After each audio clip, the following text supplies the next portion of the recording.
Well, hello everybody, this is Marcus. And Tricia. And we are the Messengers Ministry. We're excited to have another Bible lessons for today. We're on the 6th church today, right? Nope. Yes. Six. Six. I knew it. Six. I knew I was right. That you made me second guess myself. This is the Philadelphia in Revelation, all right? So we have one more church to go after this. But this is an important church. Yeah. So the Church of Philadelphia was referred to as the faithful church, right? That's right. All right. You know, Philadelphia, it means city of brotherly love, which is important because the king of Pergamum built this city for his brother. How nice. Isn't that nice? Right. So it was situated on the edge of an active volcano. Wait, what? Yeah. So, it may seem like he didn't love his brother, but he did. Because it had like fertile ground and hot springs and all these wonderful things. But there was constant worry about earthquakes. Of course. So like in AD 17, and I'm saying AD 17. Not ADD. Not AD. What 12? Not 1870, no. So in AD 17, an earthquake just leveled the whole city. Wow. Yeah. Thanks, brother. Now, Philadelphia was set on the main highway between Europe and the East. That's another reason it was so important and so great. It was built to do, guess what? To bring Greek culture to the known world. Mm-hmm. Now, it was a religious city, and sometimes known as Little Athens, right? Yep. Because there were so many temples to other gods. Mm-hmm. And there was also a large Jewish community there as well. That's right. So, I've been doing a lot of research for these churches, and I've been really excited. I found so much more explanation in this book, and it's titled Discipleship on the Edge, an Expository Journey into the Book of Revelation. And it's by Darrell Johnson. So it's really good, very detailed. Right. But I would recommend this to anyone who wants to know more about Revelation and all of it. It has the churches, but it has the whole book. So I would highly recommend that to anyone who wants to dive in deep and more know. It is thick, and it does hurt if you get hit with it. So, just so you know that. My wife beats me. No, I'm just kidding.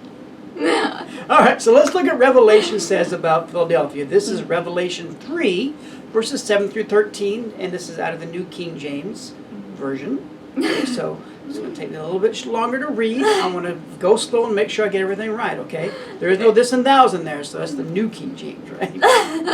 All right, so it says, and to the church, I've already messed up. And to the angel of the church of Philadelphia write, these things says he who is holy, he who is true, he who has the key of David, he who opens and no one shuts, and shuts and no one opens. I know your works. See, I have set before you an open door, and no one can shut it, for you have a little strength, have kept my word, and have not denied my name. Indeed, I will make those of the synagogue of Satan, we talked about that before, who says that they are Jews and are not, but lie. Indeed, I will make them come and worship before your feet, and to know that I have loved you. Because you have kept my command to persevere, I will also keep you from the hour of trial which shall come upon the whole world, to test those who dwell in the earth. On the earth. Yeah. Behold, not in the earth, right? Behold, I am coming quickly. Hold fast to what you have, that no one may take your crown. He who overcomes, I will make him a pillar in this temple of my God, and he shall go out no more. I will write on him the name of my God and the name of the city of my God, the New Jerusalem, which comes down out of heaven from my God. And I will write on him my new name. He who has an ear, does everybody have ears? Let him hear what the Spirit says to the churches. That's right. You did a great job. Hey, I slowed down. You got All right. All those great. prayers up there have really helped me. So Jesus, he was obviously pleased with this church, and he just wanted to encourage them. Mm-hmm. You know, Philadelphia and Smyrna were the two cities which Jesus did not have anything negative to say. They were the only two that didn't have a, but I have this against you, or a call to repent. Yeah. So they were good, but everybody else had a, this is good, but. So. You never want a but from God, right? No. So Jesus identified as holy and true. Now these were some names of God used in the Old Testament, which upset the synagogue Jews, okay? It really did. Most of the believers were Jewish converts who had lost families, homes, and had actually been excommunicated from everyone. Now they had many doors shut in their faces. So Jesus encouraged them by saying that he opens and no one shuts. That's good. I'm sure that would be comforting to them. Yeah. So on that, Jesus spoke of a door that no one can shut. Now there are two doors to which he could be referring. One of them was the door to salvation, which no one can shut. Right. No one. That's open for everyone. Yep. Open door policy, right? That's right. And the other one, the other door is where we're able to lead others into salvation. Yeah. So when we know the door is open for us, then we can witness to others and help them walk through that open door themselves. Right. Be with them while they do it. Don't just shove them into it. But be with them, walk them through it, and like we've talked about, disciple them and, help them Right. grow and things like And that. that's what it's all about, right? Mm-hmm. The discipleship afterwards. So Jesus went on to say that Philadelphia, they had little strength. And even when we are pressured on every side, we only need a little strength. Guess what? With Jesus, to be able to make it through that, right? Mm-hmm. So when we keep his word and obey what he says and asks, it doesn't matter if we are new in the faith or we're mature. That's it's right. all him.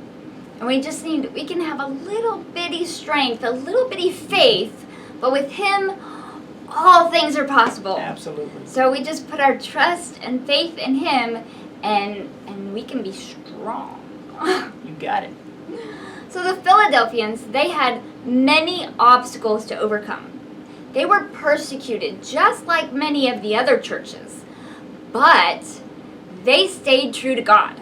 They didn't give in, they didn't compromise. Some of the other churches, did that and got kind of scolded from Jesus. Shame.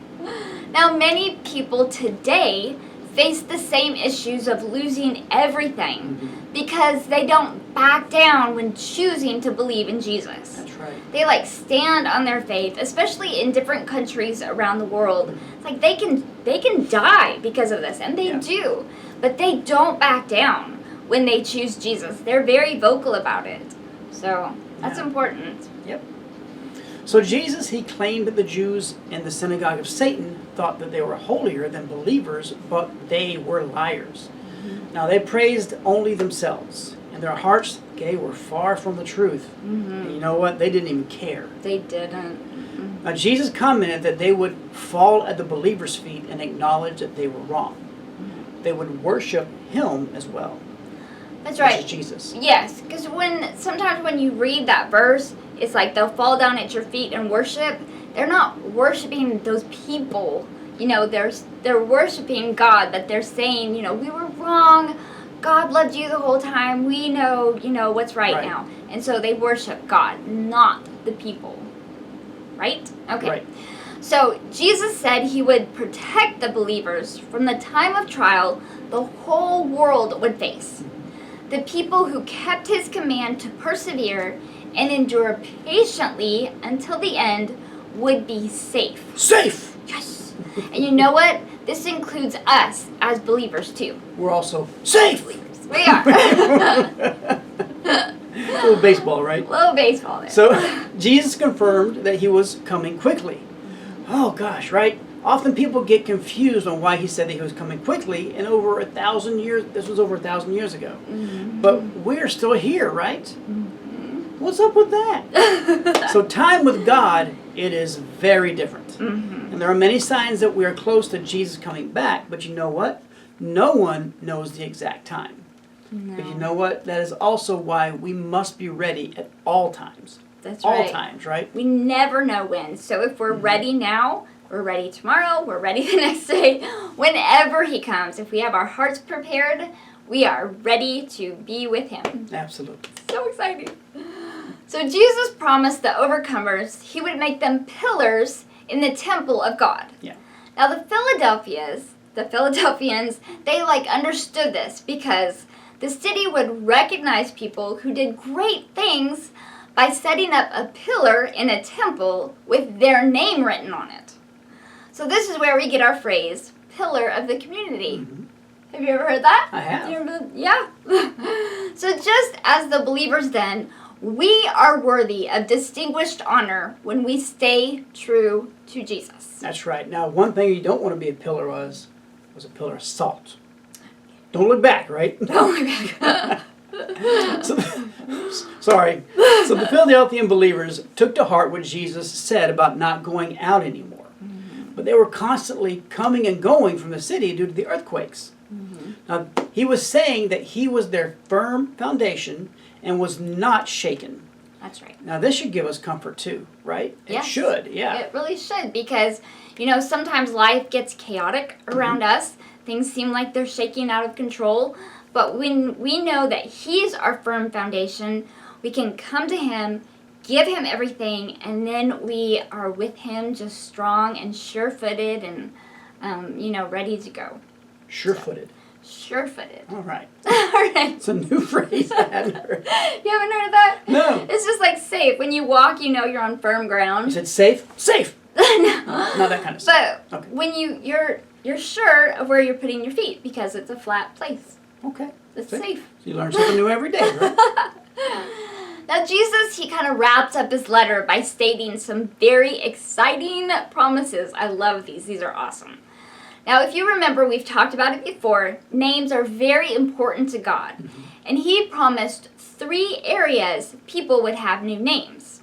They would have the name of God written on them, mm-hmm. the city of God, which is the New Jerusalem, and, I love this one, and Jesus' new name.